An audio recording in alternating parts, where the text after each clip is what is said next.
जी, सबको आवाज़ आ रही है? अच्छा, ठीक है।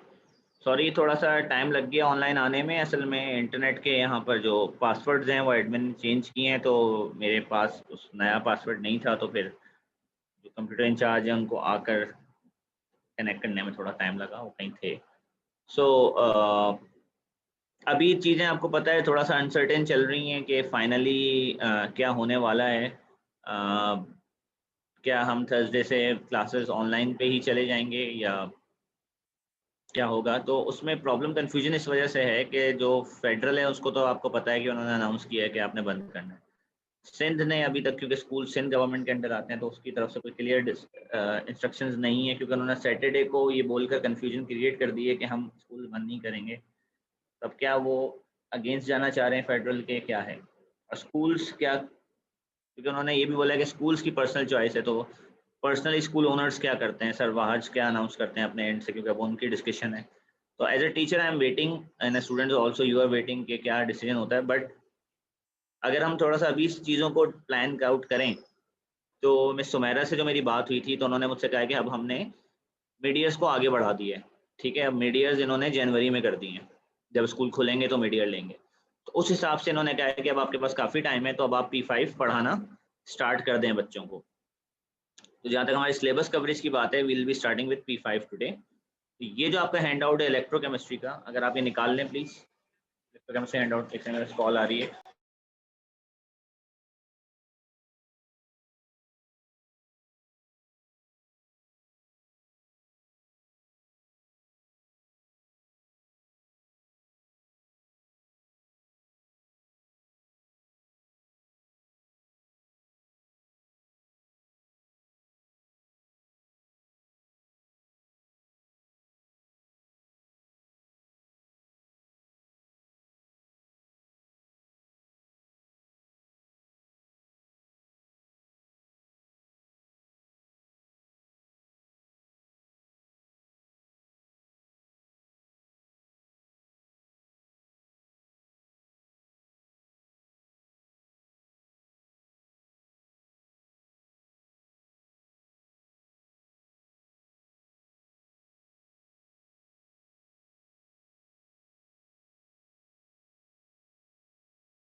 जी सॉरी, खुशबक बेटा जो मैंने आपको नोट्स दिए हैं ना उसमें वो लगा हुआ है, उसको आपने वहां से पढ़ना है, ठीक है, रीड आउट करना है उसको आपने वहां से, हैंड रिटन नोट्स जो दिए हैं मैंने आपको।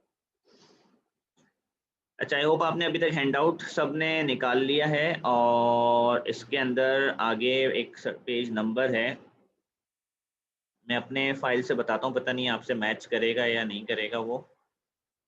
आई थिंक पेपर 5 की हेडिंग है जहाँ आपके क्वेश्चन एंड हो रहे हैं, वहाँ है। आई थिंक ये मेरे पास पेज नंबर 52 पर है,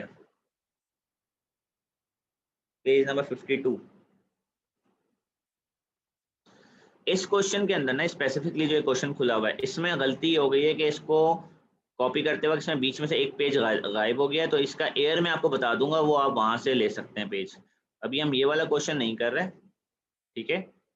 पहला क्वेश्चन, ये जो क्वेश्चन 2 है ना, यहाँ से हम स्टार्ट कर सकते हैं, बट पहले मैं आपको पेपर 5 का जरा इंट्रोडक्शन दूंगी। पेपर 5 में पेपर किस फॉर्मेट का होता है।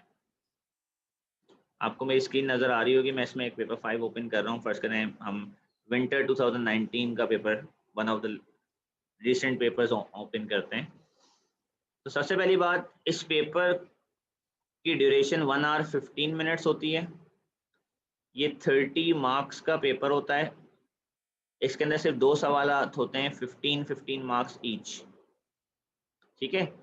और इस पेपर का टाइटल होता है प्लानिंग एनालिसिस एंड एवेल्युएशन, ठीक है। इसके अंदर ये जो पार्ट है planning that is your question number 1। Question number 1 is based on planning, and analysis and evaluation is based on question number 2।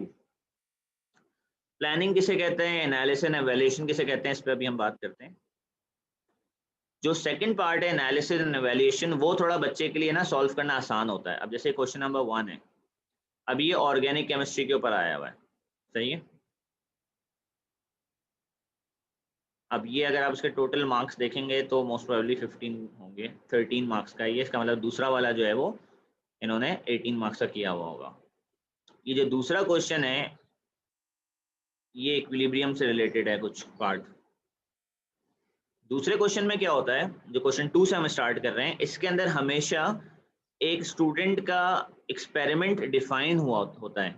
एक स्टूडेंट क्या करना चाह रहा था, उसके जो एक्सपेरिमेंट के स्टेप्स होते हैं कि उसने किस तरह से एक्सपेरिमेंट परफॉर्म किया, वो भी इसमें लिखे हुए होते हैं क्वेश्चन 2 में। उसके बाद उसने एक्सपेरिमेंट से क्या डाटा हासिल किया वो भी लिखा हुआ होता है, ठीक है। ये डाटा उसने हासिल किया, पर कुछ डाटा एम्प्टी होता है, ठीक है। तो ये एनालिसिस है कि आप उसके डाटा की एनालिसिस करेंगे, कि उसके डाटा को देखकर आप बाकी वैल्यूज आप निकालेंगे, पार्शियल वैल्यूज वो आपको दे देगा, उसको फिर आपने कंप्लीशन तक पहुंचाना है। उसके बाद आप उन वैल्यूज को यूज करके हमेशा इस क्वेश्चन में मेजॉरिटी ऑफ द टाइम्स एक ग्राफ प्लॉट करना होता है। आप एक ग्राफ प्लॉट करेंगे, ठीक है। ग्राफ से फिर आपको ग्रेडियंट निकालना होता है इस ग्राफ का, और फिर बाकी सवाल के जो रेलिवेंट जवाब होते हैं वो आपको देने होते हैं। सो ये सारे इस तरह के क्वेश्चन फॉलो कर रहे होते हैं। तो ये 17 मार्क्स का फिर ये दूसरा क्वेश्चन 2 था इस 2019 के पेपर में। तो ये 2 क्वेश्चन होते हैं। अप्रोक्सीमेटली अगर आप 1 आवर 15 मिनट्स देखें तो that is around 75 minutes, right. 1 hour 15 minutes जो होते हैं वो 75 मिनट्स होते हैं, 75 मिनट्स। तो इसको अगर आप 2 क्वेश्चंस में डिवाइड कर लें, ठीक है, तो आपको कोई 37 मिनट्स पर क्वेश्चन मिलता है अप्रोक्सीमेटली। 37 मिनट्स में आपने एक क्वेश्चन करना होता है। सो अभी आप एक क्वेश्चन कंप्लीट कर सकते हैं, ठीक है। शुरू शुरू में मैं आपको थोड़ा सा इनकरेज करूंगा कि आप अपना टाइम सेव करें। आपने करना है क्या है कि जहां आप कोई क्वेश्चन खोले हैं उसके आगे 1 लिखा हुआ है, तो अभी आप क्वेश्चन 1 नहीं करेंगे।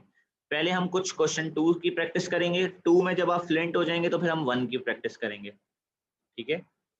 एक साथ हम 1 2 दोनों नहीं कर रहे अभी। तो ये इसके आगे भी क्वेश्चन 1 लिखा हुआ है, यहाँ देख लें। तो क्वेश्चन 1 आपने नहीं करना है अभी, जहाँ 2 लिखा होगा वहां हम रुकेंगे, वो क्वेश्चन हम करेंगे। ये भी देखें 1 लिखा हुआ है, सही। ये भी क्वेश्चन नंबर 1 है।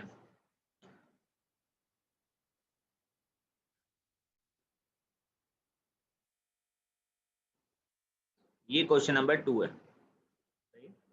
ये क्वेश्चन नंबर 2 अब हम कर रहे हैं आज की क्लास में। यहाँ से हम क्वेश्चन नंबर 2 कर रहे हैं। ये पहला क्वेश्चन है।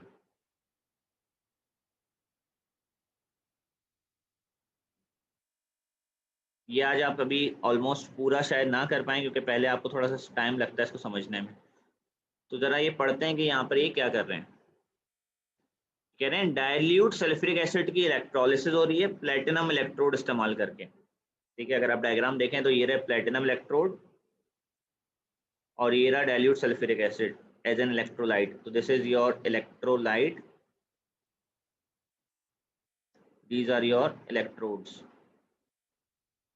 और ये इनर्ट इलेक्ट्रोड्स हैं। Platinum is famous for being inert electrodes and a direct current hydrogen gas is produce at cathode. कह रहे हैं कैथोड पर हाइड्रोजन गैस प्रोड्यूस हुई है। ये कैथोड जो होता है ना वो नेगेटिव टर्मिनल होता है यहाँ पर। ठीक है, तो यहाँ पर इस जगह पे हाइड्रोजन गैस प्रोड्यूस हुई है।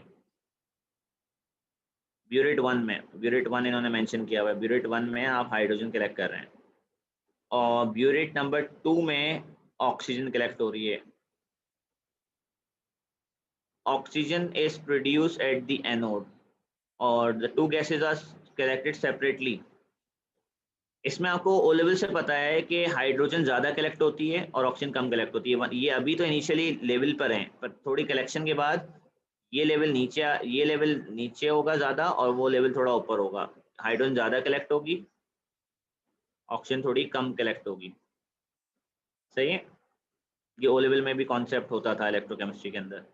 उसकी वजह ये होती है क्योंकि अब अगर आप इक्वेशंस देखें तो इक्वेशन में यहाँ पर हाइड्रोजन का 1 मोल बना हुआ है, 1H2 लिखा हुआ है। एक H2 के लिए 2 इलेक्ट्रॉन लगते हैं, जबकि वही दो इलेक्ट्रॉन हाफ O2 देते हैं। तो एक H2 जो होती है वो 24 DM³ होती है और हाफ O2 जो होती है वो 12 DM³ होती है। तो दैट इज वाई अगर एक सर्किट में से 2 इलेक्ट्रॉन गुजरें, 2 इलेक्ट्रॉन गुजरने के बाद हाइड्रोजन तो 24 DM³ बन जाता है पर ऑक्सीजन 12 DM³ बनता है। यानी कि ये गैसेस हमेशा 2:1 के रेशियो में बनती हैं, क्योंकि इनका इलेक्ट्रॉन से मोल रेशियो ऐसा है। सही है, पहले तो बताएं ये बात आपको समझ में आई सबको? इक्वेशन से ये चीज यहां से निकाली है मैंने। ये क्लियर है सबको कि ये इस रेशियो में क्यों बन रहे हैं?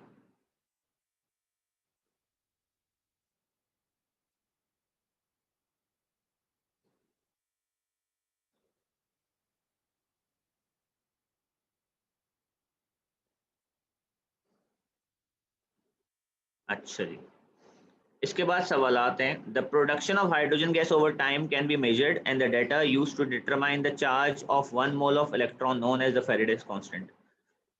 इन्होंने हाइड्रोजन पे फोकस किया, यानी ब्यूरेटेडिंग 1 पे। The volume of hydrogen gas produce during electrolysis process are recorded in the table.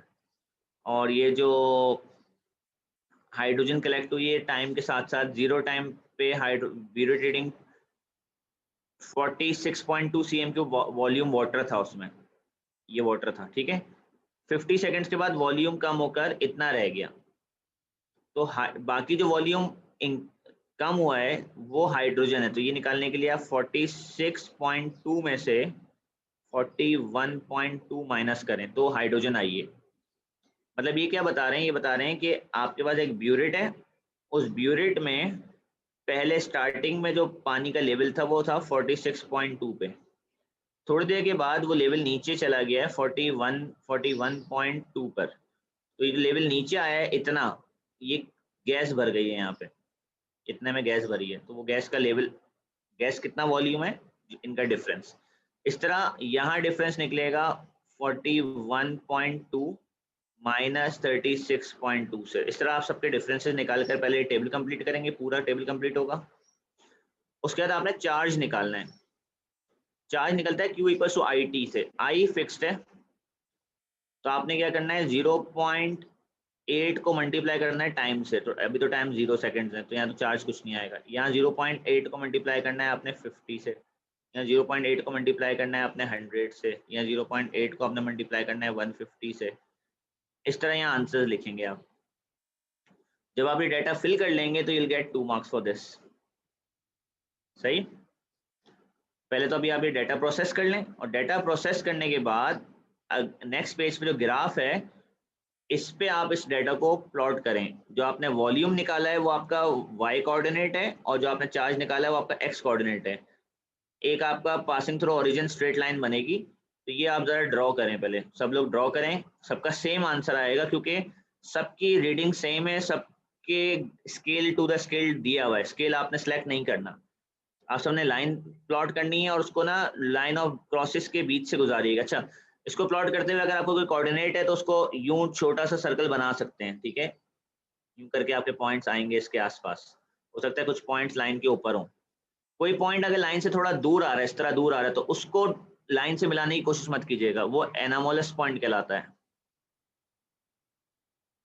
Anomalous का मतलब होता है कि उसके अंदर कुछ गलती है, उसको लाइन पे लाने की कोशिश मत कीजिएगा। जिनके बीच लाइन ऑफ बेस्ट फिट बन रही है, आपने लाइन ऑफ बेस्ट फिट बनानी है। चलें ये डाटा प्रोसेस करें जल्दी से, और फिर ग्राफ ड्रॉ कर लें। जब आप लाइन ये प्रोसेस करके ड्रॉ कर लें, ठीक है, तो उसके बाद फिर आप मुझे बताइएगा, तो फिर मैं आगे आपको बताऊंगा कैसे सॉल्व करना है।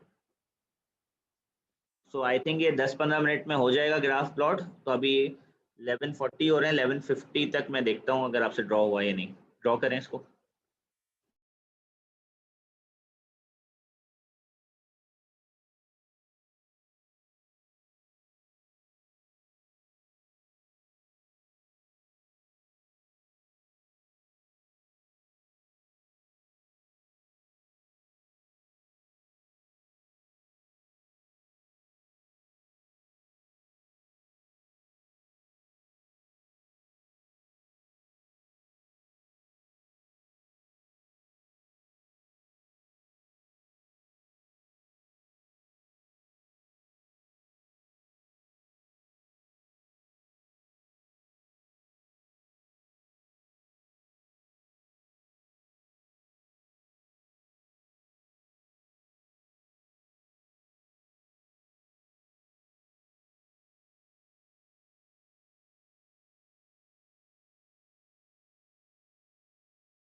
जी ग्राफ प्लॉट हो गया बेटा। क्या स्टेटस है, ग्राफ प्लॉट कर लिया आप लोगों ने?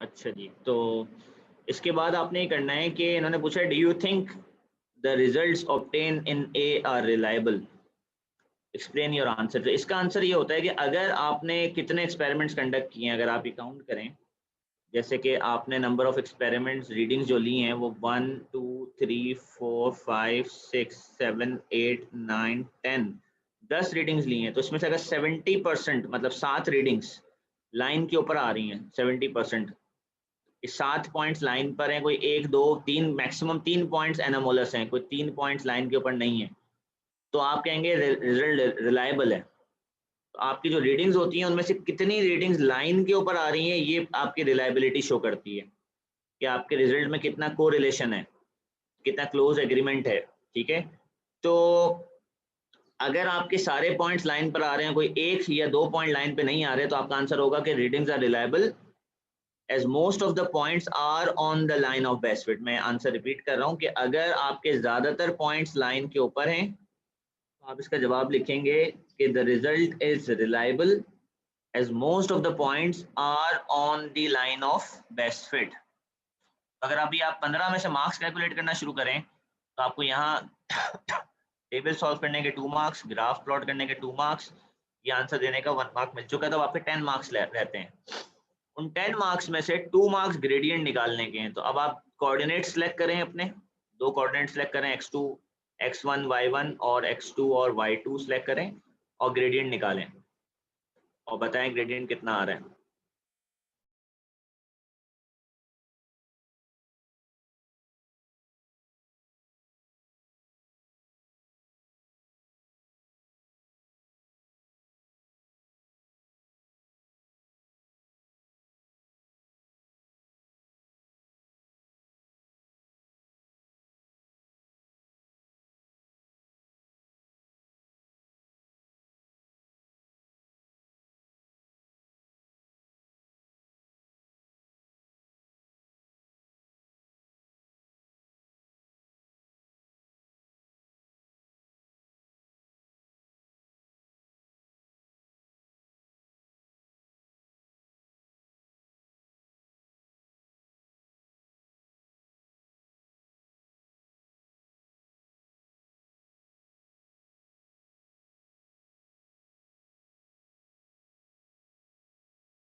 जी अभी सिर्फ एक बच्चे का आंसर आया है ग्रेडियंट का, जरा बाकी बच्चे भी आंसर अपना बताएं मुझे क्या आंसर आ रहा है।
अभी तक बेटा सिर्फ 2 बच्चों ने आंसर दिया है। क्या आंसर आ रहा है जी? तो अनस शुएब, क्या आंसर है बेटा ग्रेडियंट का?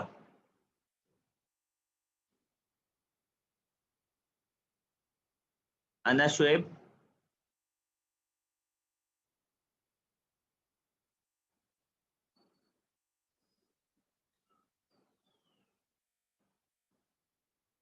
अच्छा जी। फैजान सिराज भाई, क्या आंसर है?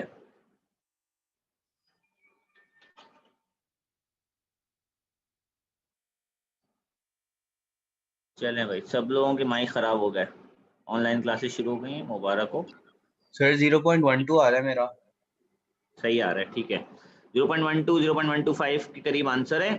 बाकी बच्चे आंसर निकाल लीजिएगा, अभी दूसरी क्लास स्टार्ट हो रही है, बाकी इंशाल्लाह कल मुलाकात होती है, ठीक है। फिर ये बाकी पार्ट क्लास में करेंगे कल। कल ये लेकर आइएगा हैंड आउट। अल्लाह हाफिज़।